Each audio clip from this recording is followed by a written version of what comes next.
So, good morning guys. May tuturo lang ako sa inyo. Ang tuturo natin ngayon is kung paano mag-install ng Laravel, paano mag-create ng root, tapos yung controller, tapos blade file.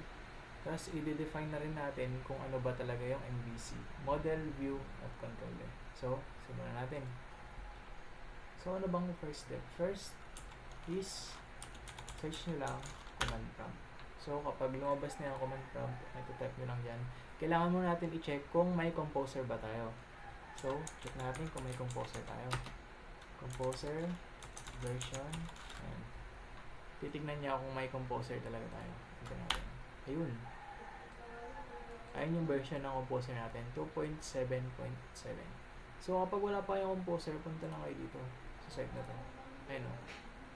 Search nyo lang yan, right? Search nyo lang composer. Lalabas na yan. Ayan. Ayun ito. Ayun, doon na siya. So, next step is, diba, nakita natin na may composer tayo. Next step is, gagawa na tayo ng project. Composer space create /project Laravel tapos yung pangalan ng folder natin, yung lalagyan natin ng Laravel. Yun natin. Ayan. Next step yan. Pag lumabas na yung ganyan, okay na yan. Okay na. Extracting na siya. Okay. Hintayin na lang natin na matapos.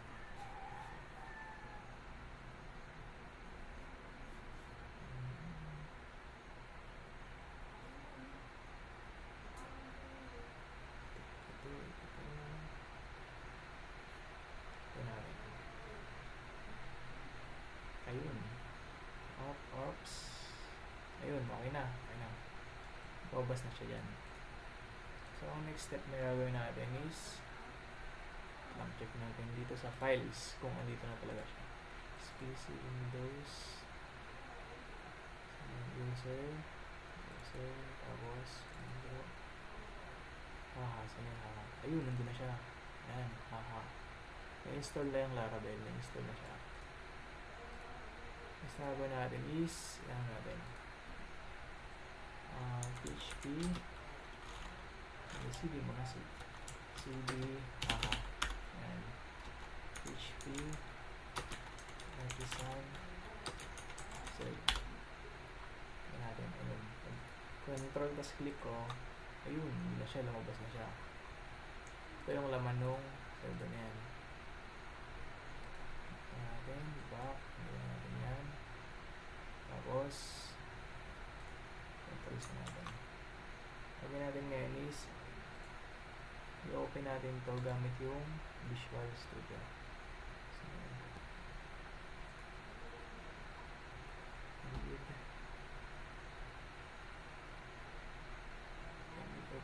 So, open with ito. Open natin sa Visual Studio.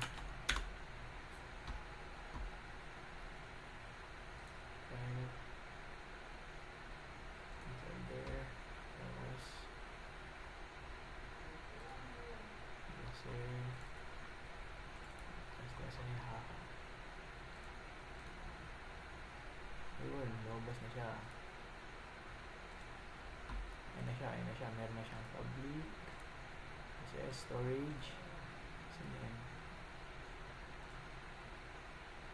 Okay. Saan yan? Big ito. View. Welcome. Big. Yan yung laman nun. Yan yung laman niya. So, ang next natin is i-explain naman natin kung paano nangyayari itong MVC architecture pattern.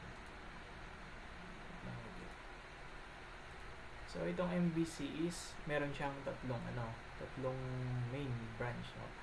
Controller brain, model data, and UI view. Kaya nga MVC, di ba? Model, view, tas controller. So, kasi controller brain, kaya nga controller brain, di ba? Siya yung utak. Siya yung nagde-decide kung ano ba yung i-display, kung paano ba i-display yung isang root, ganun. So, The controller acts as the brain of the application. It handles user inputs, interacts with the model to retrieve or update data, and decides which view to display. Yan nga, sabi ko kanina. Tapos view, the view represents user interface. It displays data to the user and sends user action. So, in short, yung view, siya yung nagpapakita ng sinesend na data parang yung sinasabi ni controller brain, siya yung nag-view. Tapos ito namang model data is the model handles the business logic and data. It communicates with the database, process data, and send it to the controller when needed. O siya yung nag-send ng data dito sa controller. Okay? So, ang next na gagawin natin is ilolocate natin yung file. So, open nyo na yung Visual Studio Code. Okay? Next, so dito na yung sa akin eh. Kaya di ko na kailangan open yun. Okay? Open folder. Dito kasi nakalocate yung nakalagay yung sa akin. User, menu, tapos ito. Ito. Dito na siya, kaya hindi na siya lalabas doon. Nakikita naman natin dito kapag pini-HP artisan to. HP artisan serve. Yan. Ayun yung lalabas, yung default. Yung default, ito yung lumalabas ninyo.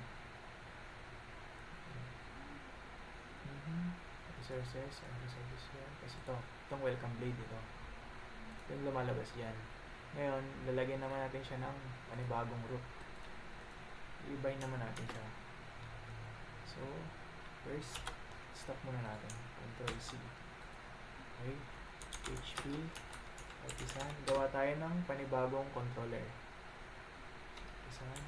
Make controller. Ang pangalan ng controller natin, yan natin, GG. Okay, yan. Naka-create na ngayon na controller. Ayun, nandun na siya sa HTTP, tas controller. Nandiyan na siya ngayon. So, ang next na gagawin natin is ipakode natin.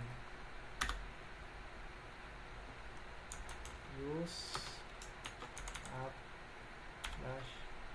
/http tas control tama ba? Controllers tapos /gg tas enter.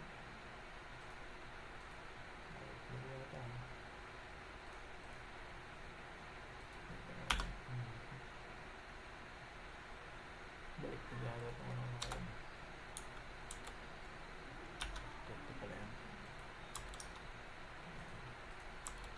Yan, ganyan. Okay.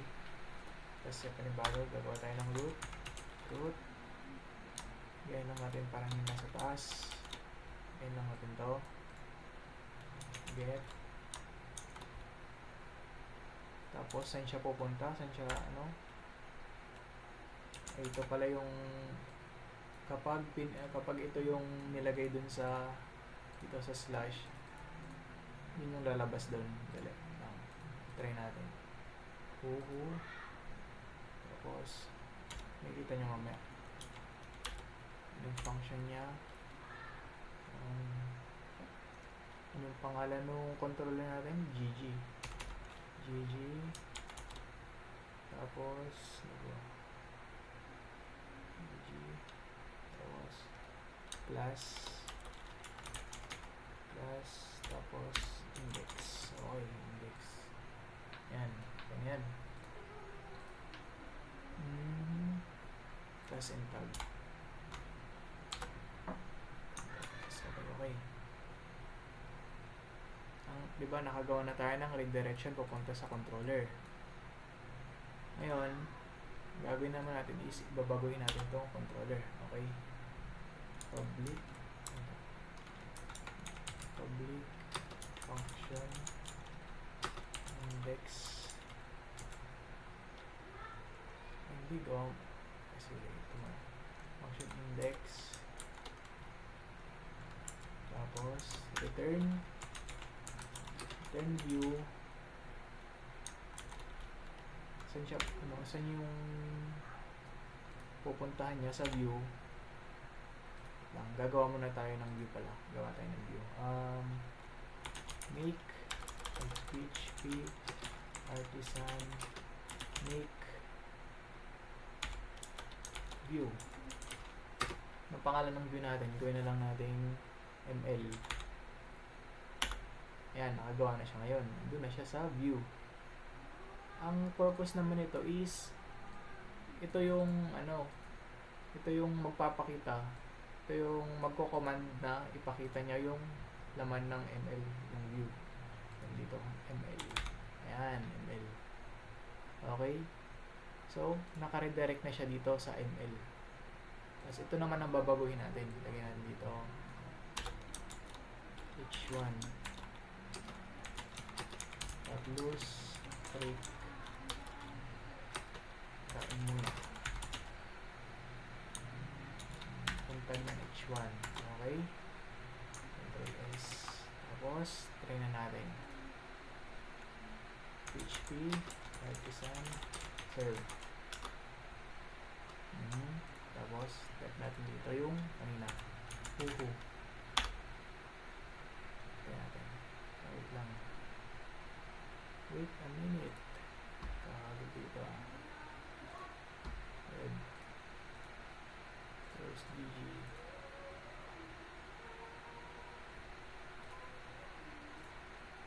So ito pala yung problema, controllers. Ayan, controllers pala yan, kamali tayo dun.